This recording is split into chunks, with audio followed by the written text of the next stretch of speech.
Dia 9 de agosto completou um ano do crime que chocou Umuarama. Após todo esse período, uma das únicas familiares resolveu quebrar o silêncio. Eveline Soares dos Santos é irmã de Jaqueline Soares e filha do casal Helena Marra e Antônio Soares. Família que foi morta brutalmente. Desde o início, ela sabia que era o Jean. Quando esse crime brutal contra a minha família foi cometido. Então, nós precisávamos nos preparar para a chegada do nosso filho, nós precisávamos viver aquele luto da maneira mais digna possível. Tinha certeza, tanto é que a primeira pergunta que eu fiz para o meu marido, quando ele recebeu a ligação, foi: já chegaram no Jean? Porque nós tínhamos certeza, Mesmo morando em Paranavaí, a juíza tinha pleno conhecimento do relacionamento e de como eles viviam em Umuarama. Nós tínhamos um convívio muito próximo e rotineiro. Então, nós começamos a acompanhar esse contexto, nós sabíamos que era um contexto difícil. A minha irmã era uma pessoa depressiva, fazia tratamento, era muito frágil, muito vulnerável. E por causa dessa vulnerabilidade, que geralmente as vítimas protegidas pela Lei Maria da Penha têm, nós iniciamos um acompanhamento multidisciplinar. Então, ela tinha aconselhamento pastoral, ela foi submetida a acompanhamento psicológico, que não é essa psicóloga que aparece na mídia falando algumas coisas que, na verdade, a família desconhece até a existência dela, o trabalho dela. Então, ela foi submetida a um tratamento psicológico que eu contratei com outra psicóloga, acompanhamento familiar, muito conselho, porque nós precisávamos que esse convencimento acerca da periculosidade dele viesse de dentro para fora. Que ele era extremamente agressivo, que ele já tinha batido em ex-namorada, e as pessoas do convívio, que conviviam com ele há mais tempo, sempre falaram para minha mãe e para minha irmã acerca da violência, da periculosidade dele. Só que elas moravam aqui em Umuarama há muito pouco tempo. Ele sempre foi daqui, ela não. Então, por causa desse contexto, ela demorou muito para entender e, na verdade, não deu tempo que ela entendesse isso de uma maneira natural. Do Jean, pelos advogados, pela advogada mais especificamente, por que eu, como juíza, não repelia a atuação? Porque, nesse caso, eu não era juíza. Eu era irmã de uma vítima tentando fazer um acompanhamento multidisciplinar. Então, eu nunca abusei do poder, nunca usei o poder fora das minhas atribuições. Eveline estava grávida de 8 meses quando o crime aconteceu, mas uma semana antes, os pais foram até a casa dela. E ele dá uma notícia da seguinte forma: olha, eu tenho que comunicar aqui, porque a polícia está me pedindo, que mataram a família de vocês, tá? Sinto muito, mas é isso, tchau. Então, assim, ele se colocou totalmente fora daquele contexto. Ele não era uma vítima, ele não era o esposo da vítima. Ele era um terceiro comunicando friamente a morte da esposa e dos sogros. Os meus pais estiveram na minha casa no domingo anterior. Quando a minha mãe se despediu de mim, ela colocou a mão na minha barriga e falou: filha, ore por nós, porque vai acontecer uma tragédia e o Jean vai acabar matando todos nós. Ela me deu um beijo, se despediu e eu nunca mais a vi. Em relação a essa suposta segunda família, na verdade eu posso dizer até que existiam muitas famílias ajudadas pelo meu pai. E eu conheço essa família que a defesa tenta colocar como uma pessoa monstruosa, capaz de cometer isso.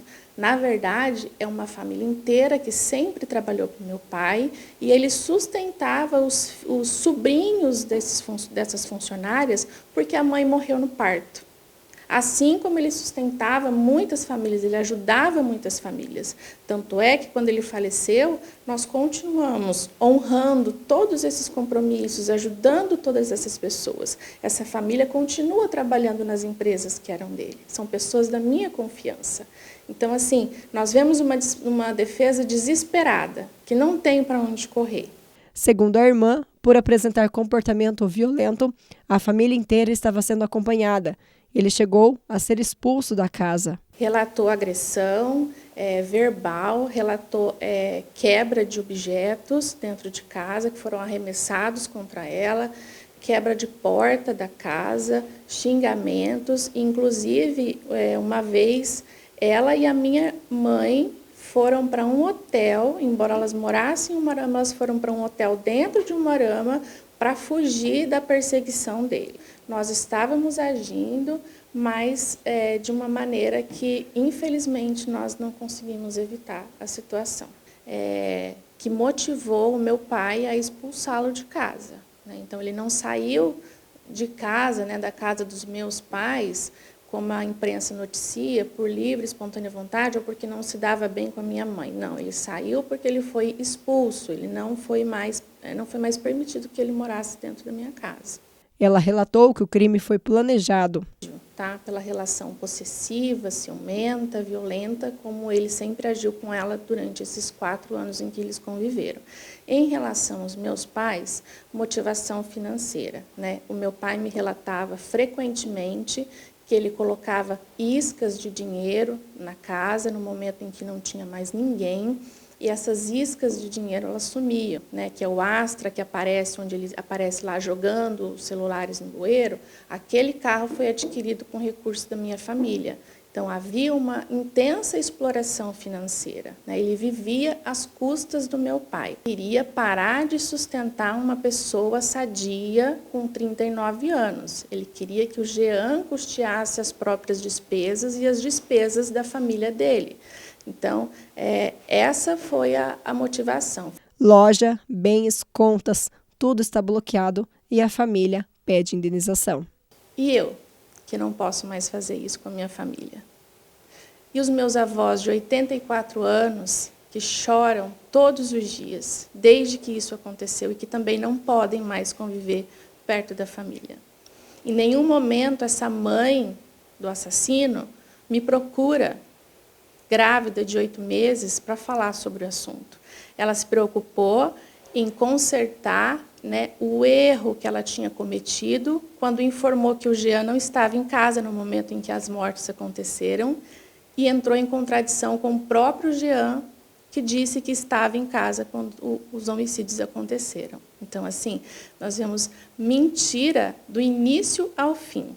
A placa do veículo que esteve no bueiro é a placa do carro dele, que está comigo, que está na minha posse. Nós temos a filmagem do Astra, que também mostra claramente. E quem informou que ele esteve naquele bueiro foi o próprio celular dele, que, por uma infelicidade, ele esqueceu de desconectar a conta dele do celular da minha irmã. Então, através do celular da minha irmã, foi feita a linha do tempo em que se descobriu que ele esteve naquele bueiro. Se apropriar desse patrimônio. Ele tem contestado a ação, ele tem pedido provas, porque, além de ter cometido esse crime brutal, ele deseja o patrimônio. Tanto é que a motivação financeira está explicada por causa disso, porque nem mesmo depois da morte ele desiste do dinheiro do meu pai.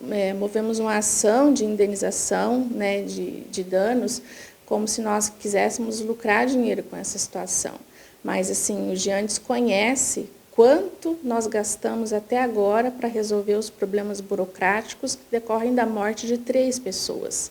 Ele não sabe quanto nós gastamos para limpar o imóvel, porque só uma empresa especializada foi capaz de remover tanto sangue que tinha no local. Ele não perguntou até hoje quanto custou o funeral da esposa dele. A mãe dele também não perguntou.